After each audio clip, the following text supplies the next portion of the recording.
Hi, and welcome back again. This video is a little bit more information about your healing process and what that might look like, and some ideas that might be helpful to you. And I might look down a little bit here in this one because I made some notes this time on a couple different points that I want to make sure that I make. So the first thing I wanted to talk about was in the book itself, if you already have it or if it's on its way or you're considering getting a copy of it. Wanted to talk a little bit about what's in that in terms of healing. There's three different things that are distinct in my mind that I think will help in your healing process. And one is a section that talks about self-care, which throughout this process is going to be more important than it typically is. Self-care is always important, right? But when you're in the process of healing from something that's happened, then I'd say you need to step up your game a little bit, right? So self-care is in the book.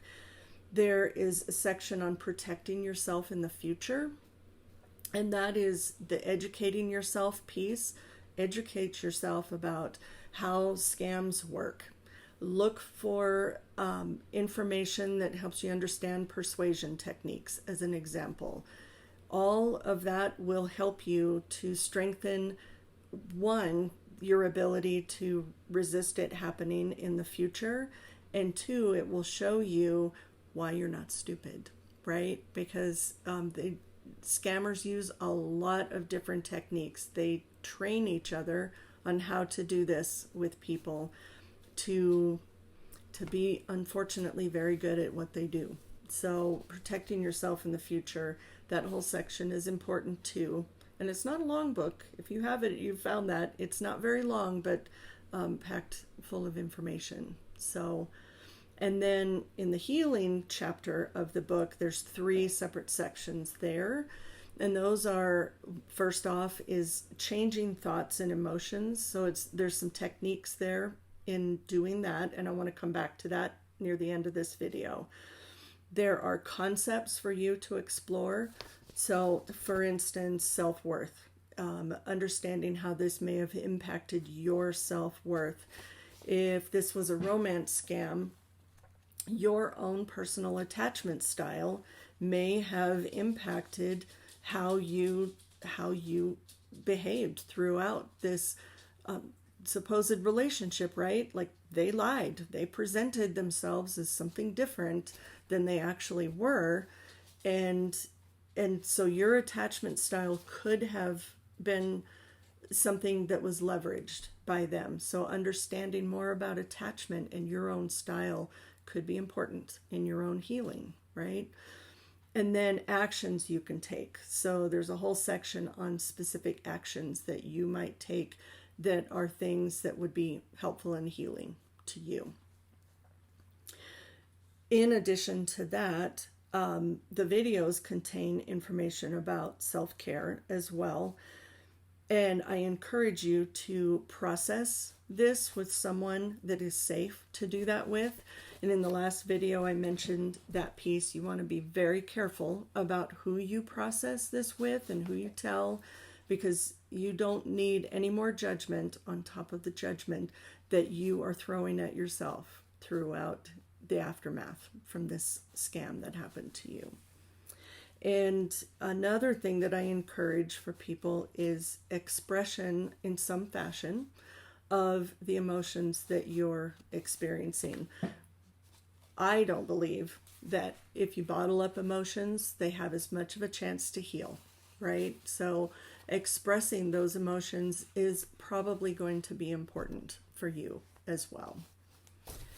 And then ultimately, I want to leave you with a few thoughts here. These thoughts are about healing in general and my own personal philosophy as a counselor, when I'm helping people through whatever process they're dealing with in the counseling room, right, is that the story that we tell ourselves is always changing. And how we tell that story is important as well. So in our healing process, the story might, so for instance, the "I'm stupid" phrase that so many people who have been scammed say to themselves. In the beginning, right after you find out this was a scam, there's a lot of "I'm so stupid." A lot of your thoughts and a lot of the story about this scam has to do with that. And as you begin to heal and you process through all that's happened, that story gradually begins to change. And the more you learn about how scams work, the more that story begins to change. And that brings healing. I also hope that in the process of healing, that one of the things that you gain is important insights about yourself. And a third area that I'm hopeful for you is that as your thoughts and your emotions start to change as you heal, that also translates into some internally held beliefs. So we all carry core beliefs or internal beliefs, and these beliefs are about the world, about ourselves, about other people. I hope for you that those internally held beliefs also change. And this is the challenge with the "I'm stupid" statement, right? You're having that thought and it's making you believe that you are stupid, right? And as your thoughts change, as your emotions change, that is one of the internally held beliefs that I hope changes profoundly for you, because that is not true whatsoever. So stepping back to expression of emotions, one thing I wanted to share with you is a little more about the idea of container exercises as you heal, because I feel that it's important at times that you're able to pace yourself in this healing process. So container exercises can give you a way to do that in there's a couple ways that container exercises can do that. One is to contain the emotion that you might be feeling in a moment, such as when you get triggered.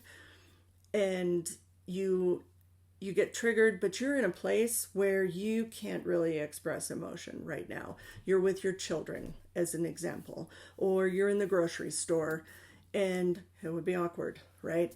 And so you need a way to contain that for a moment until you get to a place where you can express it.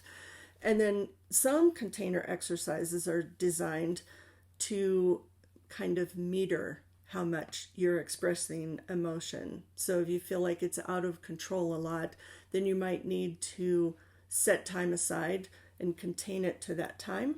Then the emotion gets expressed then, but not at other times. And so I wanted to give you a couple of examples of what kind of container exercises may work. And I believe that in an earlier video I mentioned the bubble. So a lot of times people will create an imaginary bubble around themselves, and that you have total control over that bubble, and it allows you to decide what emotions go out and what kind of things come in the bubble as well. And that's an example of a container exercise and a way to contain the emotion that you're feeling. So another, and a box is a container, obviously, right? But imagining a box, then you can use that in a couple of different ways, both ways that I described earlier. Either a way to put emotions away for now until later, until you can deal with it appropriately, and also as a way to let emotions out at a time when it's appropriate.